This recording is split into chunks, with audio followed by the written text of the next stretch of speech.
Fala, meu povo, João Abrantes na área com mais um estudo de caso. Existem 3 coisas que quase todo homem já sonhou acordado com a possibilidade em algum momento da vida dele. A primeira, ser um jogador de futebol. A segunda, ser um músico famoso. E a terceira, ficar com a 10 de 10, que é a mulher mais linda e cobiçada do pedaço. E parando para pensar, os 2 primeiros sonhos que eu listei não deixam de ser meios para poder atingir esse terceiro, né? Você é um desses que sonha com a possibilidade de ficar com a 10 de 10? Você está estudando desenvolvimento pessoal, inteligência social, linguagem não verbal, com o objetivo de conquistar esse tipo de mulher? Então, cuidado com o que você deseja, viu? Porque um dia esse desejo pode virar realidade e nem sempre essa realidade vai ser o que você imaginava. Aconteceu comigo. Eu vou contar para vocês como é que foi a minha primeira experiência ficando com uma 10 de 10 e por que isso me fez rever muitos dos meus conceitos sobre atração. Vamos lá? O ano era 2012 e nessa época eu só estava trabalhando com coaching nos finais de semana. Durante a semana eu trabalhava como professor de inglês, eu era dono do curso, mas eu também dava aula. E eu passava a maior parte do meu tempo no prédio de uma empresa que era a minha principal cliente, dando aulas particulares para os colaboradores dela. E tinha uma colaboradora lá que era, e sem sombra de dúvida, a mulher mais bonita daquele prédio inteiro. Não tinha páreo para ela. Ela parecia uma atriz de Hollywood. Morena, alta, cabelo liso na altura das costas, aquele sorriso Colgate,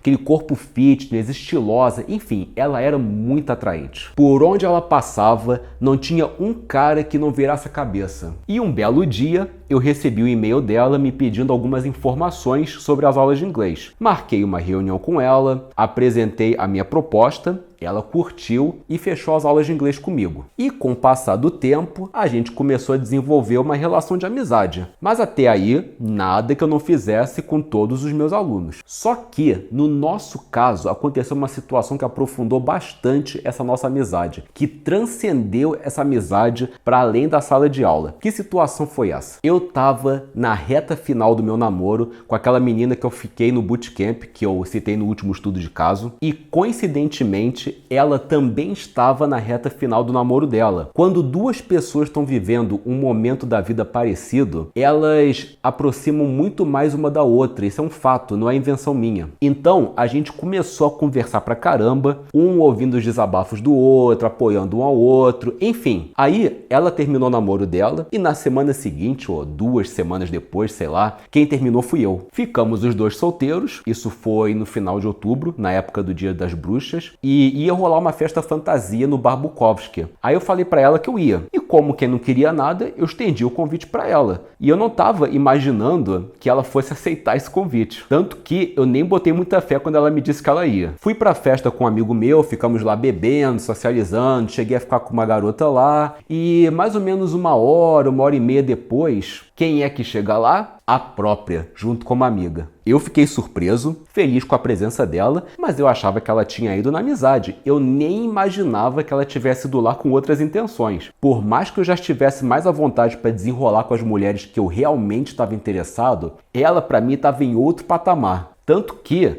depois que ela chegou e todo mundo foi pra pista, eu fiquei com outra garota na frente dela, na maior naturalidade. Cara, como ela ficou emburrada. Ela ficou tão emburrada que meu amigo sacou o que estava acontecendo, me chamou lá fora e para trocar uma ideia. E foi que ele começou a falar: pô, cara, tu tá maluco? A mulher vem aqui por tua causa, tu me apronta uma dessas? Qual é a tua? E eu assim: viaja não, cara. Pô, a gente é só amigo. Ela não veio por causa disso, né? Aí ele respondeu assim: João, você sinceramente acha que ela ia despencar lá da casa do cacete pra vir pra cá, onde ela só conhece você na base da amizade? E isso meio que bugou a minha cabeça, né? Fiquei pensando assim: pô, será? Voltamos pra pista, chamei ela no canto e perguntei na lata: vem cá, você veio aqui por minha causa? E ela: claro, porra, mas pelo visto, né, você não tava muito afim, ficou com outra garota na minha frente. Cara, eu não sabia se eu ficava feliz ou se eu entrava em desespero, porque, beleza, show, ela realmente estava afim de mim. Só que eu não prestei atenção, fiz besteira e agora o clima estava tenso. Ela estava quieta, monossilábica, ela não largava o celular. E foi aí que eu tive a sacada de pegar o meu celular e conversar com ela por mensagem de texto. Eu do lado dela fazendo isso. E aí ela começou a rir. Aí pensei, opa, algum progresso, né? E nisso eu fui sincero com ela. Eu disse que eu não imaginava que ela estava interessada, que eu achava que era só amizade, mas que eu também achava ela muito interessante, coisa assim. Aí o clima começou a melhorar, dançamos um pouquinho e ficamos. Cara, aquele foi sem dúvida o dia mais glorioso de toda a minha jornada de reinvenção. Pelo menos até aquele dia. Porque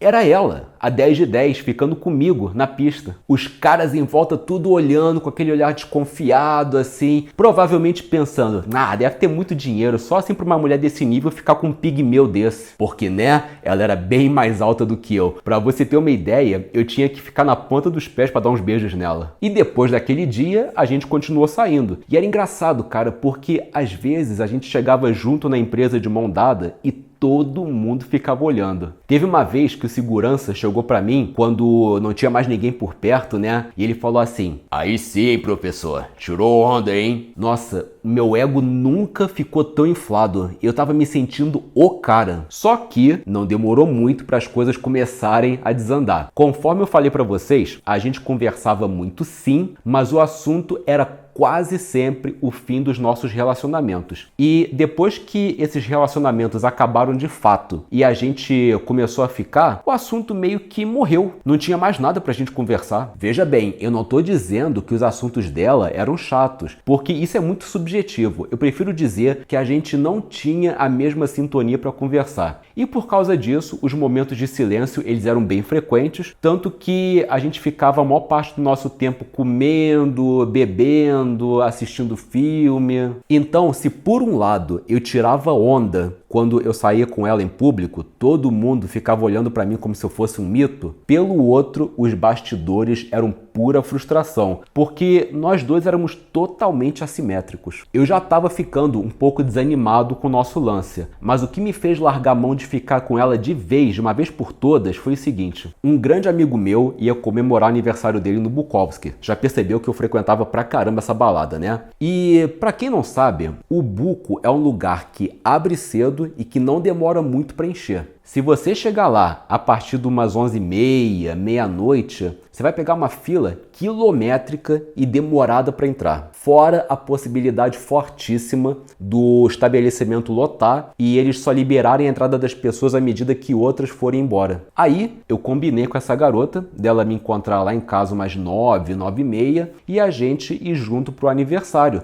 porque eu morava na mesma rua do Buco. 8h30 ela me mandou uma mensagem me dizendo que ela não tinha nem começado a se arrumar e que era melhor eu não esperar por ela, para eu ir andando pro Buco e que ela me encontrava lá. Beleza, fui pra lá e, cara, a noite prometia, porque quase todos os meus melhores amigos estavam lá. Não só os amigos em comum com aniversariantes, mas também outros amigos meus. Se tivesse combinado, não tinha dado tão certo. Cara, eu tava me fazendo, botando os papos em dia com todo mundo. Eu tava muito feliz. E aí deu 10, 10h30. Quando deu 11 horas mais ou menos, eu recebo uma mensagem da garota dizendo: cheguei, tô na fila. E eu já pensei, vai demorar. Mas beleza. Quando era mais ou menos 20 para meia-noite, ela me manda mais uma mensagem: ih, João, a casa lotou, não posso mais entrar, só depois que alguém sair tem uma galera na minha frente, o que a gente faz? E olha que eu tinha avisado para ela não chegar tarde. Bom, o que eu ia fazer? Eu não ia deixar a garota sozinha do lado de fora, né? O que eu fiz? Muito a contragosto, eu tive que deixar os meus amigos para trás, paguei minha comanda, saí do Buco e encontrei ela do lado de fora pra gente de repente ir pra outro lugar e a noite não ficar perdida. Eu fiquei bem chateado porque, poxa, eu tava me divertindo muito com o pessoal, mas eu não deixei ela perceber isso não. Aí eu sugeri da gente ir pra um barzinho em Ipanema, mas eu só tava na base do cartão, eu não tinha muito dinheiro. E naquela época não tinha Uber, você mal e porcamente conseguia um táxi que aceitava cartão. Então eu falei para ela o seguinte: paga a corrida do táxi até lá que eu compenso a minha parte da corrida na conta do barzinho. Beleza, ela aceitou. Mas aí ela ficou o resto da noite com cara de paisagem,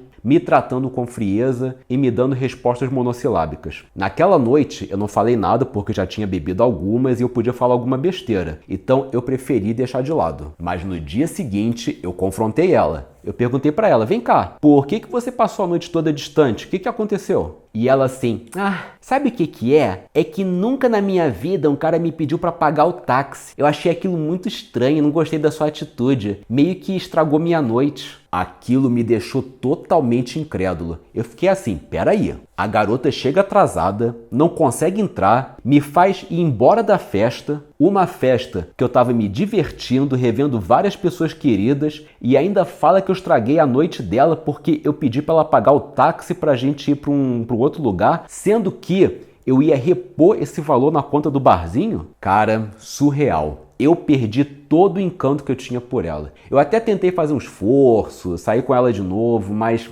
não deu. Eu não consegui mais olhar para ela da mesma maneira. E foi aí que eu resolvi botar um ponto final na história. Falei para ela que eu andei pensando e que cheguei à conclusão que meu término era muito recente, que eu não estava pronto para me envolver com alguém, que era melhor a gente só ficar na base da amizade mesmo, etc. Essa história, ela tá no meu primeiro livro, só que na época que eu escrevi, eu omiti essa parte do incidente que me fez desanimar de ficar com ela. Por quê? Porque o meu curso de inglês era a minha principal fonte de renda naquela época. E a empresa que ela trabalhava era o meu cliente majoritário. A gente tinha alguns amigos em comum e parte deles acompanhavam o meu trabalho como PUA, quando eu era da comunidade PUA. Eles tinham acesso às coisas que eu escrevia. Se eu contasse a história toda no meu livro e isso de alguma maneira chegasse aos ouvidos dela, bom, na época isso ia ser muito perigoso, porque ela tinha muito conhecimento dentro daquela empresa. Não ia ser legal. Mas hoje em dia não, pô. Isso aí já tem 8 anos, não tem mais impedimento para contar essa parte da história.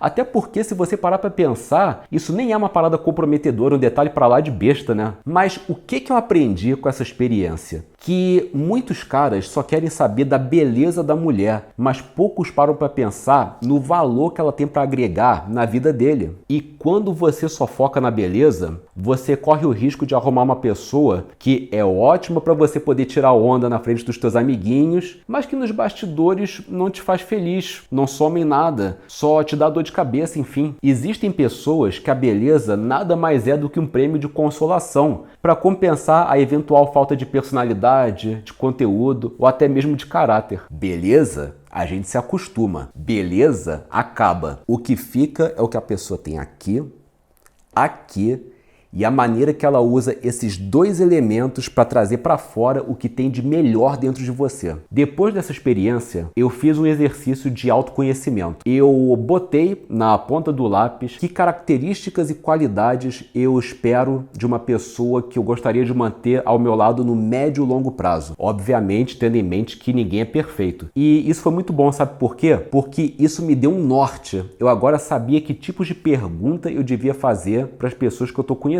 bem como que tipos de atitudes e comportamentos eu devia estar de olho. E eu comecei a perceber o seguinte, que tem muita gente que à primeira vista você daria nota 10, mas que basta você conversar 5 minutinhos que essa nota já cai para 6. E se você conviver com ela só um pouquinho, essa nota pode cair para 3. E da mesma maneira, existem pessoas que à primeira vista você daria nota 6, mas que com um pouquinho de conversa você já subiria essa nota para 8 e que de repente com um pouquinho de convivência, ela vai te mostrar que ela sempre foi a verdadeira 10 de 10. Foi isso que eu aprendi com essa experiência, que a gente tem que expandir um pouco a nossa perspectiva. E foi esse estudo de caso de hoje, seguramente o maior estudo de caso que eu já postei aqui no canal. Espero ter te agregado alguma coisa com essa minha experiência. E se você quiser descobrir o passo a passo que eu usei para decolar minha vida social, profissional e amorosa, eu fiz uma apresentação em vídeo a respeito disso. Eu vou deixar o link aqui na descrição e no botãozinho que vai aparecer aqui nesse cantinho assim que o vídeo estiver acabando. Dá uma olhadinha, beleza?